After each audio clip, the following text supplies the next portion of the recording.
What I'd like to do next is to talk to you a little bit about some of the experiences that I had during my time here at the University of Michigan.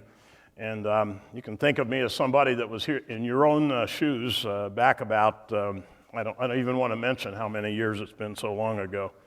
But I got to Michigan because I didn't really honestly know what I wanted to do, but I came up here and did my master's, and that clock ran out awfully fast, and last thing in the world I wanted to do after the first year of master's is to go and get a big job with an aerospace company in Southern California. So I decided to sign up for the doctoral program, and I went through a lot of interesting experiences. I know many of you are undergrads, so maybe someday you'll be able to, to get to experience the joys and the tribulations of doing a doctoral program. But one of the things that happened to me as I got through my prelims and so on and so forth, I was given the opportunity to take on some part-time work with a number of companies here locally, and so that kind of got me involved in being exposed to business. And so everything in my mind said,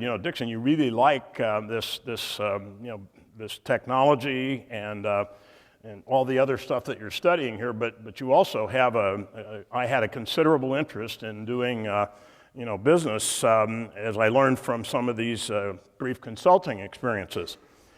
So I ended up going to work for a startup right after I got my doctorate, and this was one of the most informative experiences of my life.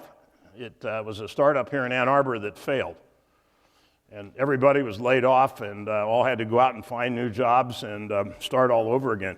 But what I concluded from that experience was that there were a lot of venture capitalists out there in the world that didn't know what they were doing.